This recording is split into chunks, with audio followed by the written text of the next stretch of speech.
Welcome to DIY-no-mite, where we pit two competitors against each other in a battle of skill and creativity. Our builders have one day to build the perfect piece for our homeowner, who will be the final judge of who wins and who loses.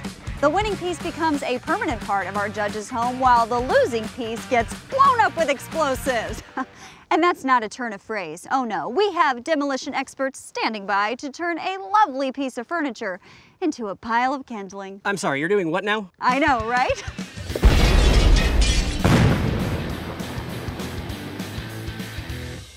Let's get to it. First, let's meet our builders.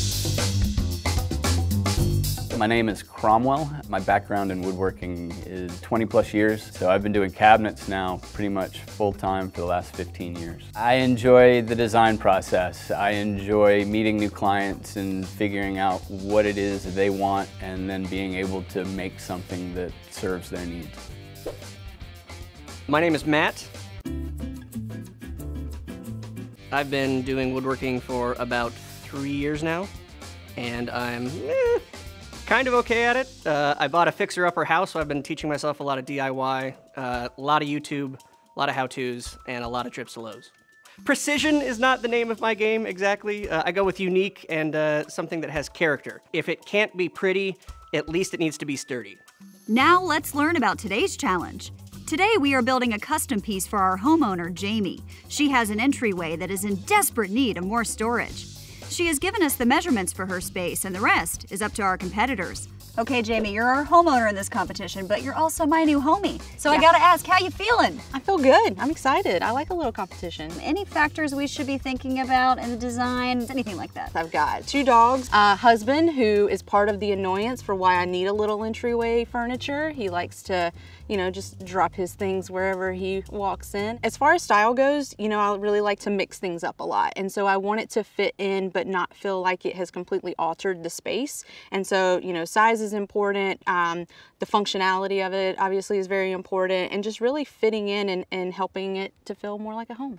All right, guys, your build will start at 9 a.m. tomorrow, and you will have one day to create your masterpiece. So go on home, rest up, and plan out what you're going to build.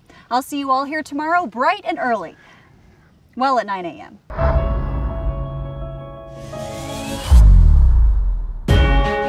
Welcome to the Build Shop, a place where we have stocked everything our builders could possibly need.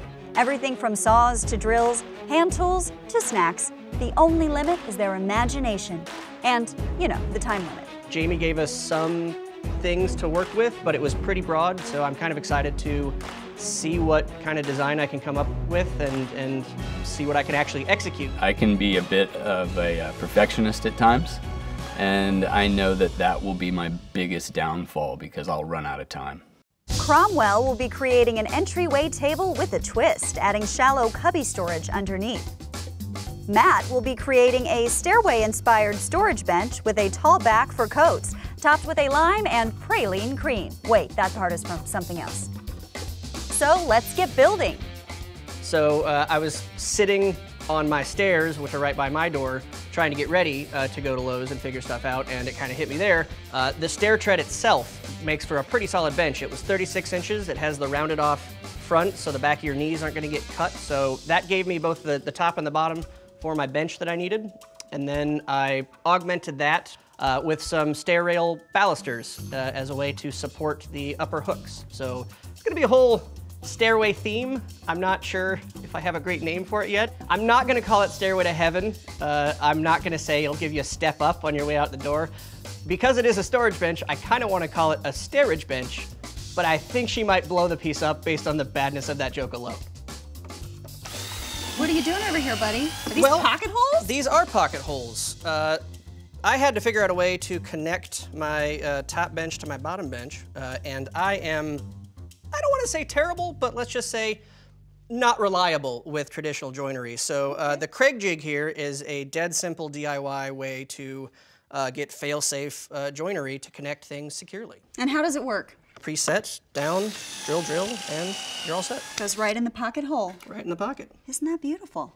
All right, now I really want to know how you're feeling about the anticipation of either victory or doom and gloom. Oh, this wasn't victory from the get-go. I've seen Cromwell's work, so this has just been an exciting celebration to see something I've built get blown up.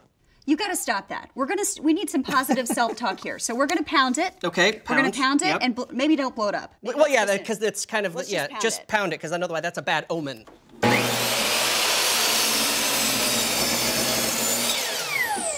All right. Would you say that things are going crom well or crom not so well at this stage? They're going great. That's good. Yeah, I thought I locked that door. How'd you get in here? I busted in. I've got the key.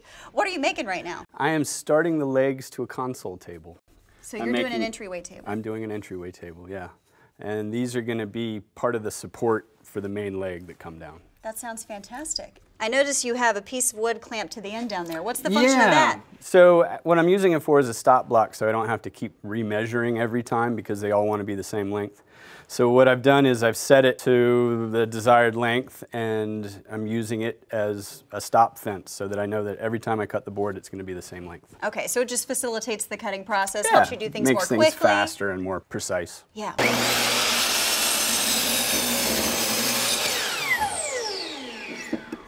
After seeing the space and talking with her, I thought a console table or a version of a console table might be an acceptable solution. So at the bottom there was a shelf, and I thought that would be a good place to put various shoes or handbags, potentially a spot to put a hook underneath the bottom shelf. You could hang a handbag.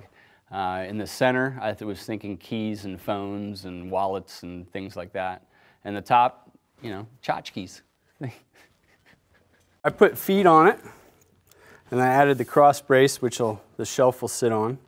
And now I have to make the box and the lid. Easy peasy. The sandpaper comes in different grits. Generally, you'd want to start with a rougher grit, so a lower number, and then work your way up to a higher number, a finer grit.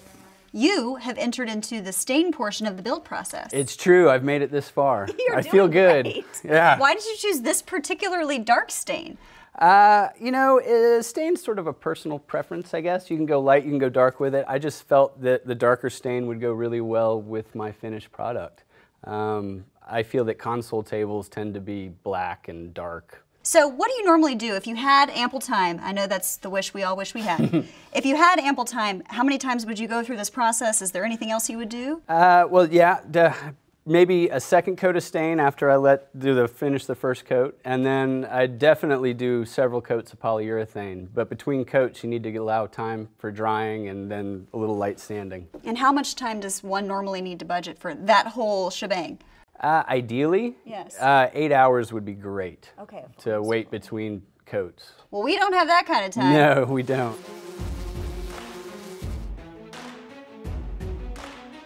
Tomorrow at this time, we will decide who wins and who loses.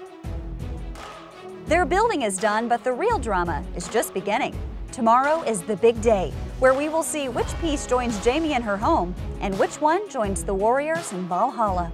I'm feeling pretty good that she will like the contrast of the stain and the black, and she will like, I don't know if she's gonna notice or care that it has a theme. I think she's going to sit on it and go, yes, I can sit on this, good enough for me. If nothing else, I put it together in a way that it's going to look spectacular when it blows up. And pretty good in her house. I am really looking forward to watching something explode. Any way it goes, either way, if it's mine, if it's his, I'm just excited to see it go up. Welcome to the big day, Pyro Day, Explosion Day. Someone is going home happy, and someone's going home with a bag of splinters. Welcome back, Jamie. Thank you. Are you excited to see the two pieces our builders have made for you? I might be a little too excited. Too excited? Might be. There's no such thing on this show. It might have something to do with this. Well, we're about to get to that. You want to know how this will work? I do. Okay, so here's how it goes. First, we're going to have the two artists describe their pieces to you. Okay. Then you'll decide which one you want to keep. Okay. Next, you step up, press down hard on that TNT plunger, and the other one goes, say it with me, boom. It goes boom. Dream. That's right, your dream. My dream. It's about to become a reality. Are you ready? Let's do it. Okay, let's do it. First up, let's see our first piece. It's Cromwell's entry table. So I built a console table in design. I added a couple things, a shelf on the bottom to put shoes and bags, cubbies for phones and keys, and then the top, a great place for mail. I like the legs. She likes the legs. You ready for the next one? Yeah. Okay, our next piece, it's Matt's bench. I made a storage bench with hooks above for your hanging thingies inspired by stairs. The bench itself is a stair tread and the base is the same. 4 oak balusters support from the bench to the top horizontal piece where you would hang your whatevers. Oh, that's great. Lots of storage. Fantastic. All right, your moment has come, so step right up. Are you ready? I'm so ready.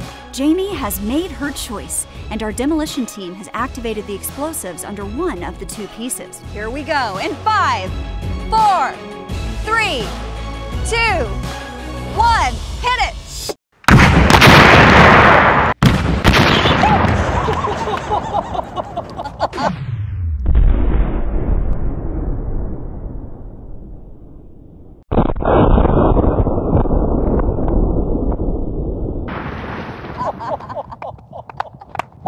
Oh, gee. That was way bigger than I expected. Way bigger. Yours. Look at that! Beautiful for such a short time. It's still standing. Gosh. That was quite literally the bomb. You're right. What did you think about it? I've never been so happy. Honestly, so happy. We're just here to bring you joy. Yes. Well, now that we've all come down from the shock, our heart rates have settled down, we've pulled out our earplugs. I want to get a couple of questions in with these guys, don't you think? Cromwell, it sure was beautiful while it lasted. It was, but it was a spectacular finish, wasn't it? Emphasis on spectacle. It sure was. How do you feel right now that you've won? Shocked, sad, and happy, I think. Shocked that my piece got picked, sad that a fine piece of furniture didn't make it through, but happy that we all got to see something blow up. We did, and it was mighty fine. You did great. Maybe next time, Cromwell. Maybe. Except there won't be a next time. No. So there you have it. But before we go, we do want to take a look back at all of our good times with Cromwell's table.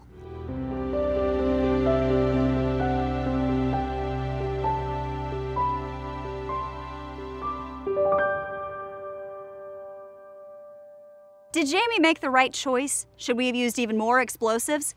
Should I get a dog sidekick? Let us know in the comments. And if you want to try building furniture for your house, Lowe's has the tools, materials, and how-to videos to get you started. Just like and subscribe to the Lowe's YouTube channel, and you'll be well on your way. I'm Ashley, and I'll see you next time for more tools and TNT on DIY-no-mite.